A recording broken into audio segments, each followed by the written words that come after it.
bài này bài hồ à không thấy giờ briefly cho màu đấy đang ai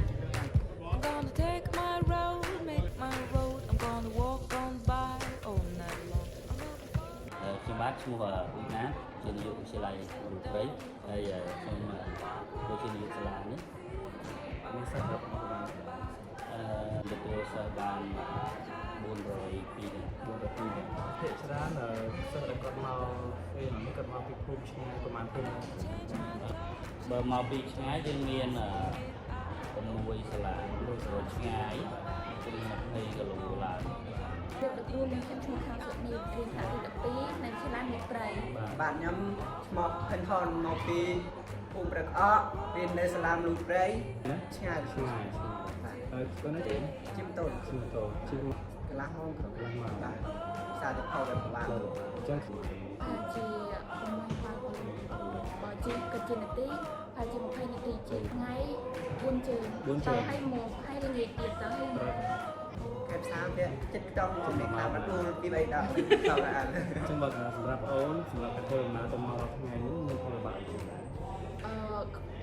សម្រាប់នាងខ្ញុំមានផលបាក់ខ្វះថវិកាចាក់សាំងហើយពេលយើងជិះឆ្ងាយចឹងក៏វាដូចជាមានឧបសគ្គដូចជា3កង់ម៉ូតូហើយអញ្ចឹងក្នុងភូមិហ្នឹងអាចគិតថាអ្នកបងបងដែលអាចមករៀនបានគឺគិតទៅយើងនេះមករៀនច្រើនប្រហែល70%មកបង 30%គឺចង់បានផ្ទះសាក់នៅទីនេះសិស្សយើងជាច្រើនមកពីភូមិឆ្ងាយក៏មានដល់20គីឡូ30គីឡូយើងដឹងថាតំបន់សាលាយើងនេះវា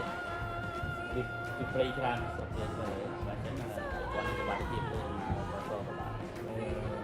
ចឹងគ្រូរំពឹងថាដល់ពេលយើងបានស្នាដៃគេថាសម្រាប់ខ្ញុំបើសិនជាបាននៅទីក្នុងនោះខ្ញុំចង់បាន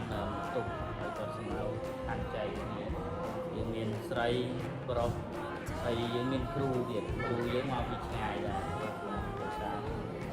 រដ្ឋវិទ្យាល័យពីច្រើននៅខេត្តព្រះវិហារយើងអត់សូវសម្បូរចឹងពីច្រើនគាត់មកពីខេត្តផ្សេង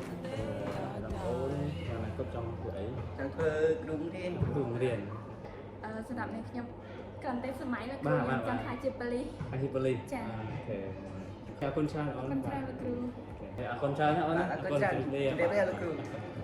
ពីចុងក្រោយខ្ញុំសូមថ្លែងអរគុណលោកគ្រូឈូតំណាងឲ្យអង្គការ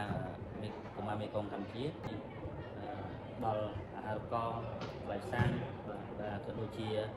ជួយក្នុងការស្វែងរកជំនួយសាងសង់ផ្ទះសម្រាប់សិស្សស្នាក់នៅនិងលោកគ្រូអ្នកគ្រូអរគុណច្រើនអរគុណច្រើន